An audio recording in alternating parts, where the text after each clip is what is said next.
Isn't it funny how you can sit down with a cup of tea, ready to escape into the world of Emmerdale for an hour, and then something happens that just pulls the rug right out from under you? We get invested in these characters, we ride their emotional roller coasters, and we feel their pain as if it were our own. Lately, the village has been shrouded in a darkness so profound it feels like the sun might never break through the Yorkshire clouds again. At the heart of this storm are two men, on seemingly different paths, yet bound by a tangled web of tragedy that has left us all breathless: Jacob Gallagher and the villainous John Sugden. What we're witnessing isn't just one single shocking accident.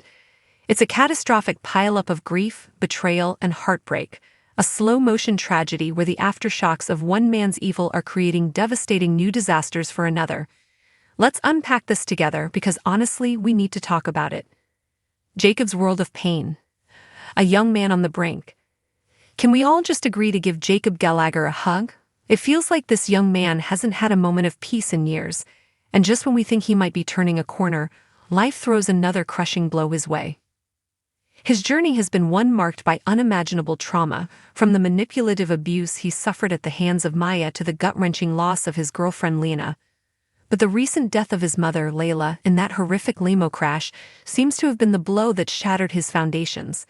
We've watched him, heartbroken, as he's tried to navigate a world without his mum. That kind of grief is an ocean, and Jacob is drowning in it. His decision to break up with Sarah Sugden, as painful as it was for both of them, and for us watching, came from a place of pure, unadulterated fear. He admitted he couldn't bear the thought of losing someone else he loves. It was a desperate act of self-preservation from a heart that has been fractured too many times. But grief is a messy, unpredictable beast. It twists your insides, making you lash out in ways you never thought you would. His jealousy over Sarah's new relationship, bubbling up from that deep well of pain, led him to make that call to the police, inadvertently getting her arrested. You could see the regret wash over his face in an instant. It wasn't malice. It was the desperate, clumsy action of someone so lost in his own sorrow that he can't see the path straight. Now he started his new job in the A&E department, a place of healing. Yet in true Emmerdale fashion, it's become the stage for the next potential tragedy. Finding April Windsor's purse on an incoming stab victim? It's a chilling reminder that in this village, trauma is always just around the corner, waiting to pull you back in. Jacob is a magnet for it, a good soul who seems destined to be tested by the absolute worst that life can throw at him. The long, dark shadow of John Sugden.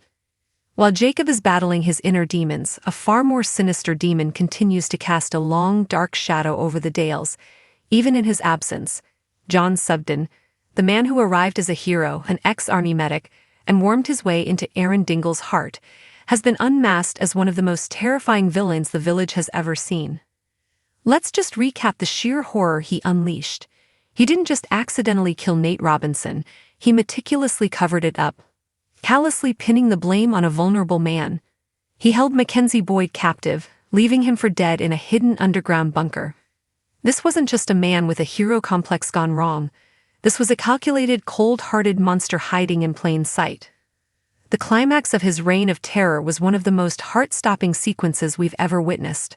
Cornered by Aaron and Robert at the edge of a cliff, his web of lies finally unraveling, he made his most diabolical move. Whispering that if he couldn't have Aaron, no one could, he plunged them both into the abyss below. That right there was a tragic accident born from pure evil. Though Aaron miraculously survived, the nightmare was far from over. John's attempts to silence him in the hospital, followed by his slick escape, have left a gaping wound in the village. A wound that is festering, particularly in the heart of Cain Dingle. The inevitable collision. This is where the two tragedies intersect in the most heartbreaking way. The accident we're all witnessing is the unavoidable collision course between John's unresolved evil and Jacob's fragile world.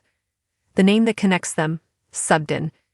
Jacob's recent heartbreak is inextricably linked to Sarah Sugden, and while John isn't a direct relative in the way we traditionally know the Sugdens, his actions have tainted that name and brought terror to their doorstep, particularly for Victoria, who is reeling from the revelation of her brother Robert's wrongful imprisonment and her own misplaced trust. The real tragedy is what lies ahead. Cain Dingle is a powder keg ready to blow. His fruitless search for John in France has only fueled his rage and despair. He's a father who feels he has failed to get justice for his son, And that kind of pain makes a man reckless. It's not a matter of if John will be dragged back into the light, but when. And when that happens, where do you think the fallout will land? It will ripple through the entire village. Imagine the scene, a final violent confrontation between Cain and John. It's the kind of explosive event that will inevitably end in bloodshed and require medical attention. And who is now on the front lines of medicine in the village? Jacob. The tragic accident is this terrible, impending future where Jacob, a young man already crippled by loss and grief, will be forced to confront the very real, very violent consequences of a monster's actions. He is on a path of healing, both personally and professionally, while the shockwaves of John's destructive path are heading straight for him. We watch, our hearts in our throats, because we care. We hope Jacob can find the strength to weather this next storm. We pray that Cain finds justice, not just vengeance, and we wait for the day the shadow of John Sugden is lifted from our beloved village for good. What do you all think will happen when John is finally found? Can Jacob handle being pulled into yet another traumatic ordeal? Let me know in the comments. Let's get through this together.